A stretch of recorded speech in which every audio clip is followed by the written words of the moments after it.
Tá aí preocupada com as mudanças no imposto de renda de 2011.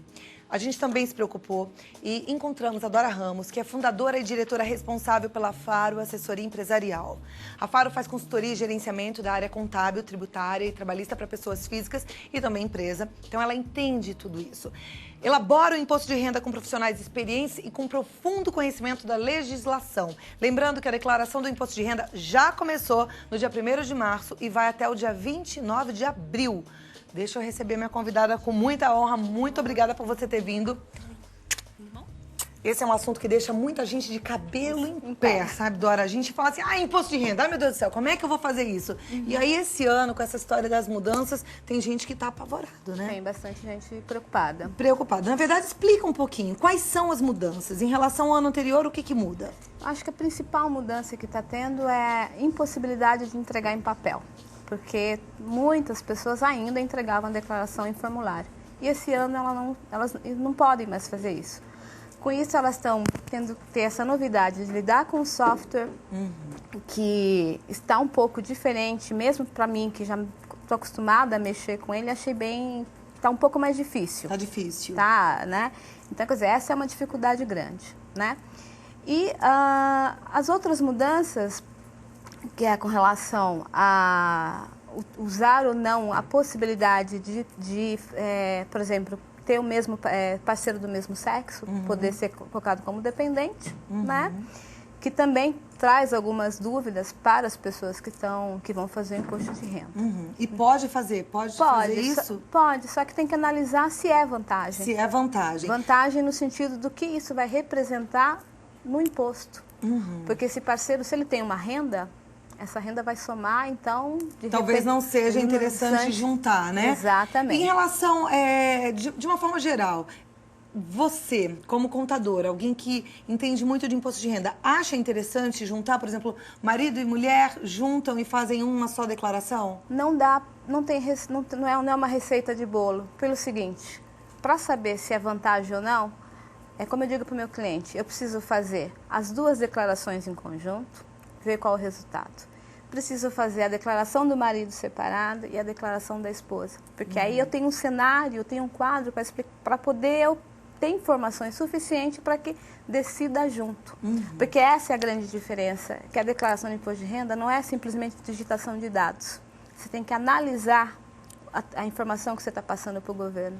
Porque se você só digitar, você pode ter complicações no futuro. Puxa vida. Né? E esse é o ponto. Outro dia me perguntaram assim, eu preciso de contador para fazer? Não, não precisa. Mas você precisa analisar o que você está informando. Precisa ter esse cuidado. Porque depois a retificação, apesar de ser possível, se você não fez o cuidado, não fez com cuidado antes de entregar, talvez você possa sair de uma restituição para um pagamento de imposto com multa. Então, esse cuidado é muito importante. Agora, você sabe que eu me preocupo com essa coisa de não poder mais entregar o formulário, né, em papel, e tem que ser tudo via computador e utilizar o software. Porque o fato é que não é todo mundo no país que tem acesso ao computador e que tem, inclusive, facilidade em mexer no computador, né? Sim. Eu mesma gosto sempre de lembrar, e quero até lembrar você, que, na verdade, a gente tem que quebrar esse paradigma, tá? Não é porque é computador que é difícil, que é tecnologia, porque a gente já pensa em alguma coisa eletrônica e fala, eu não tenho dom para isso. Não, é até mais simples do que a gente pensa, mas eu entendo que muitas vezes representa uma muralha na nossa frente, né? Computador, não quero nem aprender, não quero nem ver. Como é que vai fazer? Porque tem muita gente nessa situação.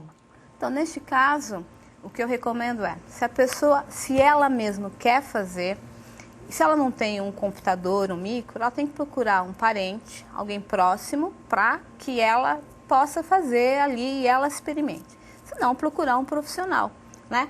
Mas é importante fazer isso agora, imediatamente, não deixar para a última hora.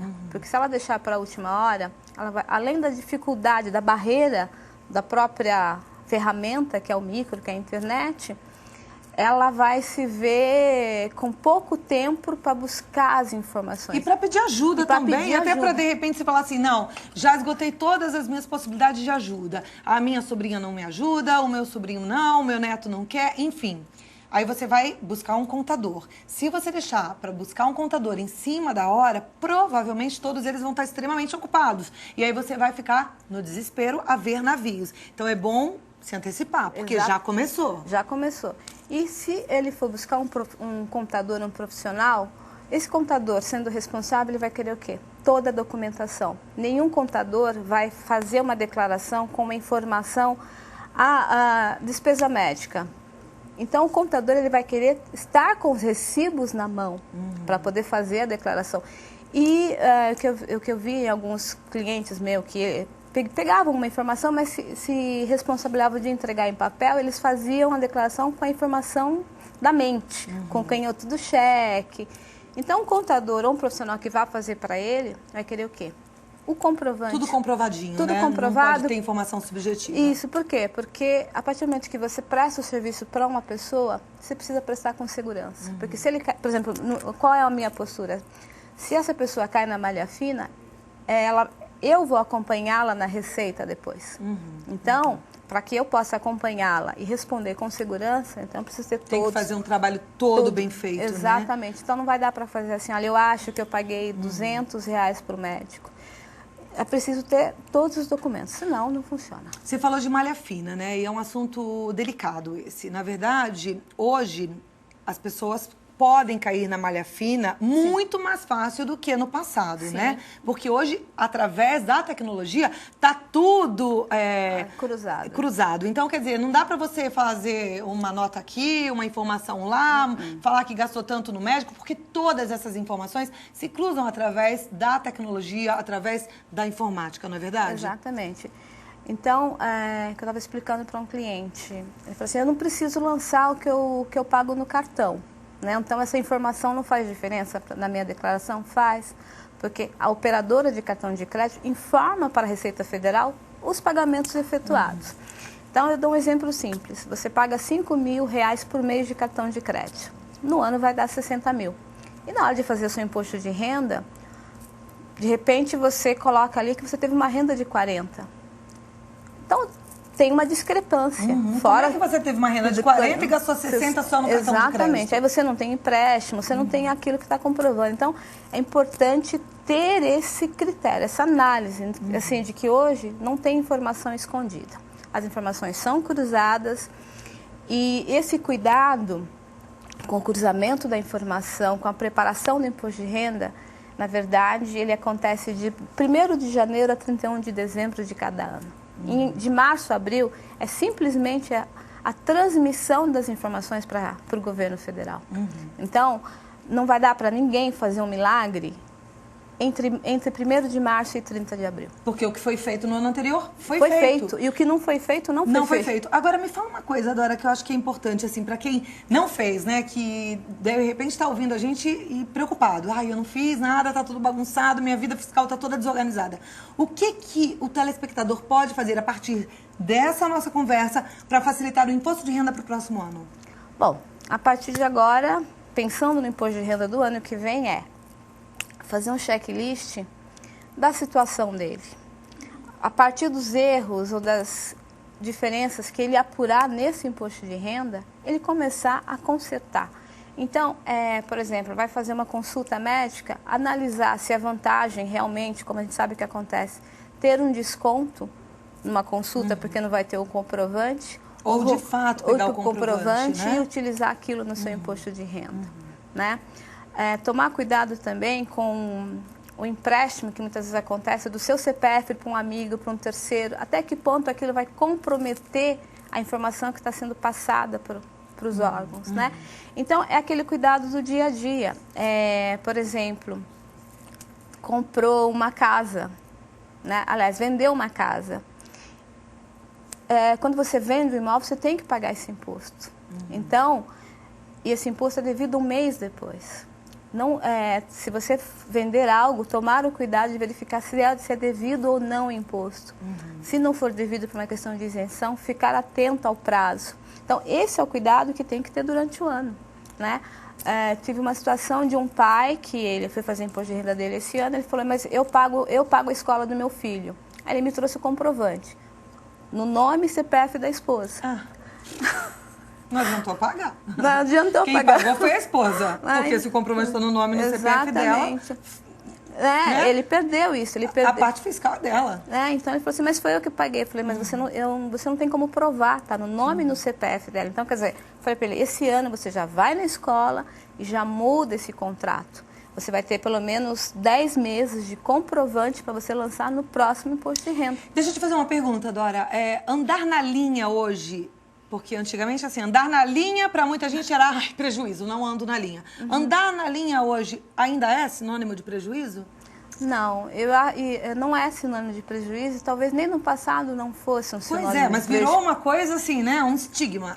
É prejuízo, não ande na linha. Só negue quanto você puder. E no final a gente tem esse país como a gente tem, né? Exatamente. Então, eu acho que, assim, é muito importante a gente tocar nesse assunto. Eu sei que para muita gente é ali a feridinha, né? É a pedra no caminho, mas é importante. Preste atenção, andar no caminho não é prejuízo. Não é prejuízo e eu tenho para mim que nunca foi prejuízo. O único prejudicado é a pessoa que insiste em trilhar esse caminho, porque ela que vai sofrer as consequências. Então, quando você opta por seguir, andar fora da linha, do trilho, você é que vai pagar. Então, por exemplo, te dar de novo o exemplo da casa. Você tem lá uma casa que você vendeu e aí você quer pagar um pouco menos de imposto de transmissão. Então, essa casa vale 400, você vendeu por 400, mas passou a escritura por 200. Eu pergunto para o cliente, você vai guardar esses 200 mil aonde? Né? Depois você vai querer comprar um outro imóvel, você vai falar que você conseguiu esse dinheiro da onde? Né? Então, quer dizer, não existe isso. As pessoas, elas acabam assim, entrando numa mania, num senso comum de que andar na linha é prejuízo, de querer levar vantagem. O que existia antigamente era a dificuldade do controle. Hoje em dia, você tem as informações que são cruzadas, mas isso dificulta esse sair da linha. Mas eu sempre digo o seguinte, que não tem coisa mais, acho que, gostosa do que você ter suas coisas de forma organizada, com tranquilidade. E muitas vezes a pessoa anda fora da linha e não faz sentido, assim...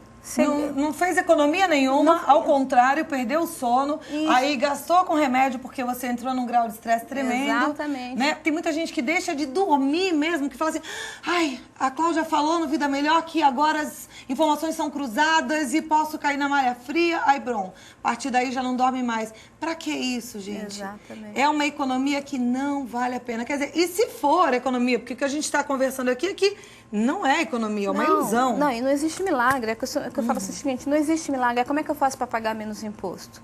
Para pagar menos imposto, você tem que seguir as regras que são determinadas. Você tem que conduzir a sua vida nesse sentido. Se é que vai dar, né? E uma coisa importante, qual é a vantagem, voltando num bem assim, você tem um bem que está declarado por um valor X. Por que é que você vai vender por menos? Então, assim, eu já vi casos de cliente entrar com um problema, porque assim, passei a escritura por menos. Eu falei, mas para quê? Por que você fez isso? Você, a hora que vai fazer o cálculo, não ia pagar imposto. Então, ele, na verdade, ele fez um bem para um terceiro. E trouxe um problema para ele. Então, analise a sua situação e não queira ser legal com o outro simplesmente por ser legal.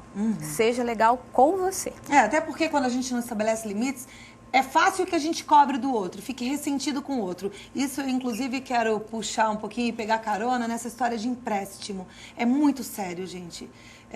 Você sabe que até a Bíblia fala que a gente não deve emprestar dinheiro, né? Exato. Que quem empresta vira o patrão e quem pega emprestado vira o servo e que essa relação não é saudável. Então, saiba dizer não com elegância, dê ferramentas para que a pessoa possa ter o dinheiro ou, se você tem o dinheiro, dê de presente. Fala, tá aqui. Eu não estou precisando desse dinheiro, é seu. Então, esse é o melhor caminho, né? Exatamente. E aí você também não tem problemas com a fiscalização, não é com a receita, não cai em malha fria, dorme bem, tem uma vida melhor. Fica tranquilo, né? Coisa boa. Olha, eu adorei o meu papo aqui com a Dora Ramos, fundadora e diretora responsável pela Faros Assessoria Empresarial. Eu sei que você deve ter dúvidas em relação a esse assunto. Pode entrar no site da Faros, porque tem várias questões bem esclarecidas para te ajudar. www.faros.com.br E o telefone é 0 operadora 11 3224 1777. Dora, muito obrigada. Valeu. A Dora, além de contadora, ela é massagista, ela fez massagem aqui no intervalo, eu adorei. Que bom. Puxa vida, massagem. Ela falou, para mexer com números, a gente tem que ter uma válvula de escape. E a minha válvula de escape é a massagem. Ai, muito boa dica também que você deu pra gente viver melhor, viu? Obrigada. Obrigada, Dora.